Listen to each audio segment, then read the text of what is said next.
Hey, what's up? I'm back. I'm here to make a video questioning religiosity or just criticizing spirituality in general. So, I've always thought that religion was pretty much just mental gymnastics. Anyone believing in a god, anyone believing in anything supernatural is basically just engaging in, yes, mental gymnastics. And a lot of people might be like, oh, well, you're just being a closed minded atheist. You're just being a closed minded, you know, attacker of like the faith or some shit or whatever the hell you people want to say. But there is something that actually goes about, talking about how religious language, spiritual language, whatever, is pretty much just, yes, mental gymnastics or, not coherent in the slightest or pretty much something that's unintelligible. At least, for example, when we take the Abrahamic God, when people talk about that, they often say that God exists outside of time and space, which is just completely ridiculous and doesn't make sense like whatsoever. Like it sounds so make believe. How are we supposed to realistically, comprehend that? Because when they often say this, they expect you to take it at face value. Any person that I've asked in terms of how God is just, the self-sustaining entity, they can't even say much. They can't even, prescribe how that makes any sense. But here's my question then for anybody that does believe in God, anybody that does believe in anything outside of the natural material realm. What does it mean for something to not exist?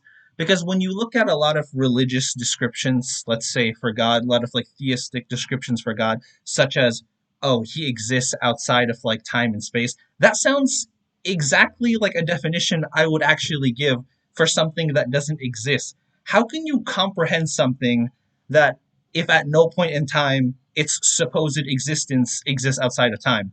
Like, like when I frame it for how it actually is, don't you realize or don't you see how like nonsensical and illogical that actually is? If a being's supposed existence exists beyond space, beyond time and space, where does it exist? It doesn't exist anywhere.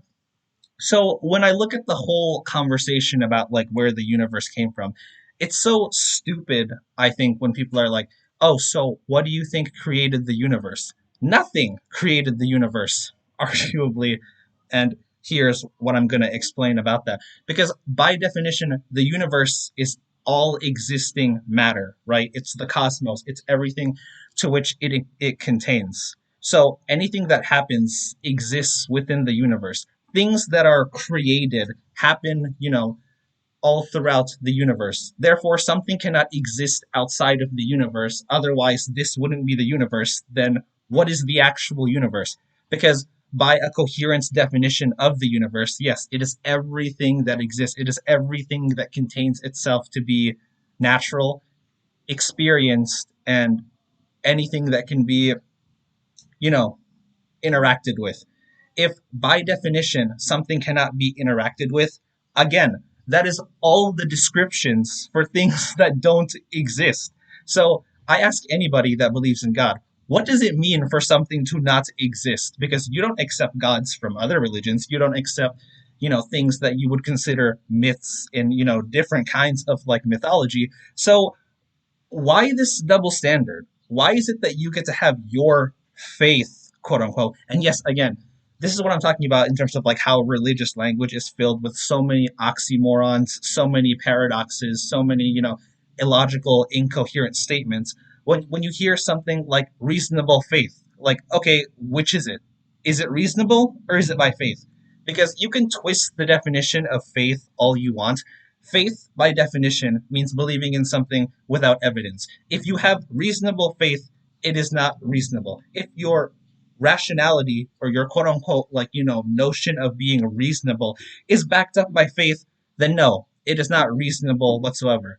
Which is like super hilarious because, like, while we're on the subject of faith, it's easier, honestly, to, deny everything rather than it is to, like, if you ask me honestly, with my, like, extremely skeptical mind, which is why I can say, oh, I can see why being an epistemological nihilist in general is just, there.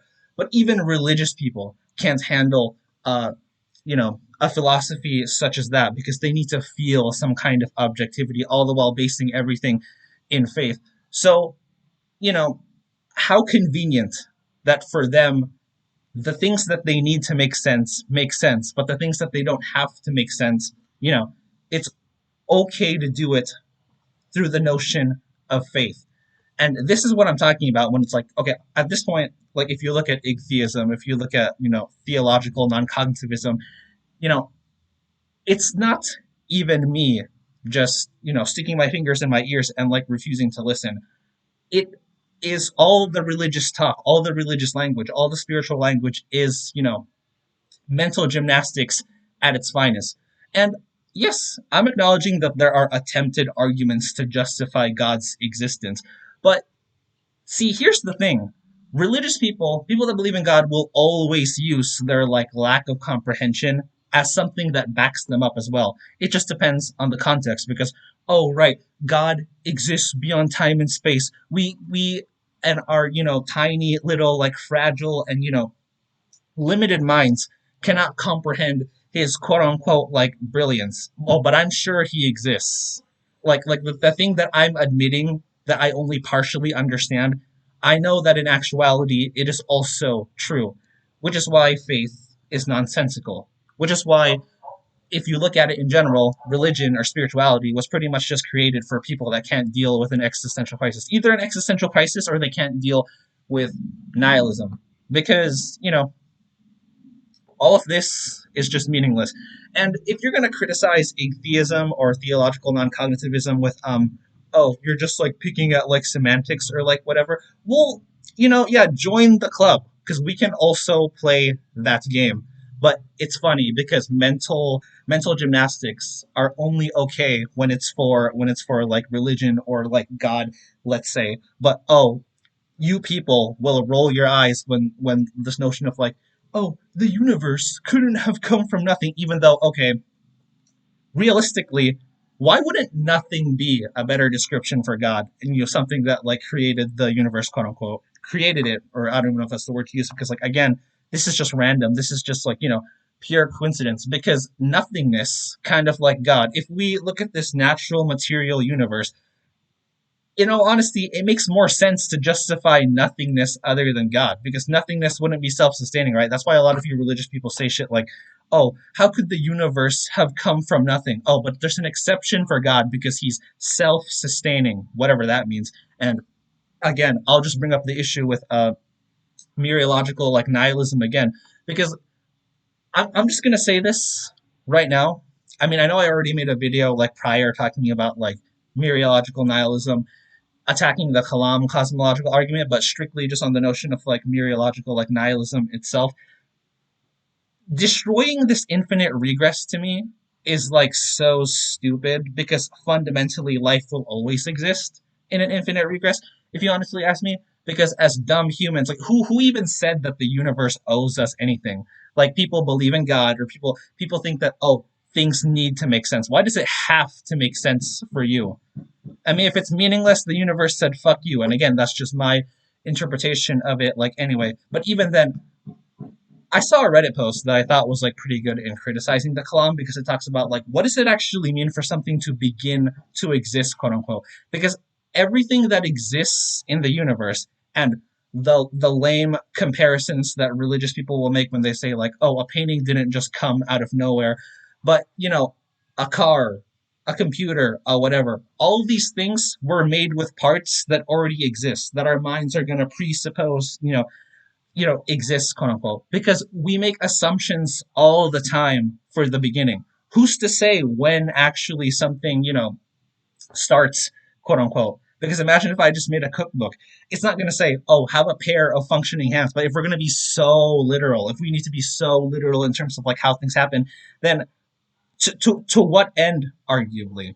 The beginning is just a presupposed axiom. Nobody can even comprehend the beginning either. So I guess if we're just talking about like atheism, yes, it is so stupid to even ask what God is, what the creator is, because the beginning, is just something that you presuppose. Like, where does it come from? Well, what's stopping me from saying that the beginning of everything is the floor? Everything that's holding like holding this up, this table, the laptop that I'm using to like, film with, whatever, all these kinds of things. But that's not necessary. Before I started talking about like all this, I didn't have to say, okay, so for the beginning of this video, I'm gonna sit on this chair, I'm gonna blah blah blah, or like whatever. So, people pick a beginning that is, convenient for them to start. Convenient for them to start. So when we take that made up definition of a beginning or something that's, like self sustaining, that's where we get God. And it doesn't even make any sense. And overall, I think it's also good to point out that like essentially nobody can even agree on the definition of God, like even from a practical basis, depending on what culture you're looking at, depending on like what society or like whatever, there is no universal definition for God, obviously. That's why there's so many religions that, exist. So talking about God is talking about nothing. But overall, let's just take it a step further. Talking about life is talking about like, nothing. And I guess when I like take it all back to like why do we think that the universe even owes us an explanation when it's clearly so indifferent, when it's clearly so, you know, made up and everything is just so like, dumb and just fucking, stupid. I guess I would just have to say that yeah. Oh, right, yeah. So why are we even entitled to it? Like we're right here right now. The beginning of the universe is just trying to scratch an itch that you'll never get because the beginning is not real. Things are just illusions and things are just, ways in which they fade.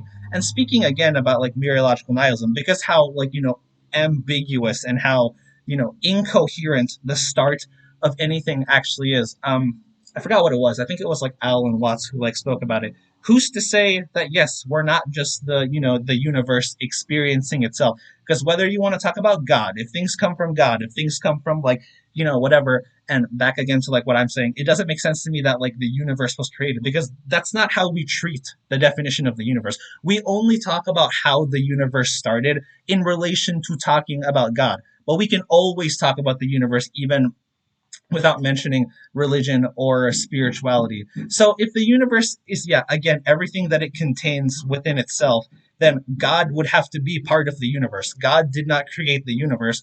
Otherwise, again, it's playing around with definitions again, which I would say that the religious and the theistic folks are again just going like mental gymnastics about.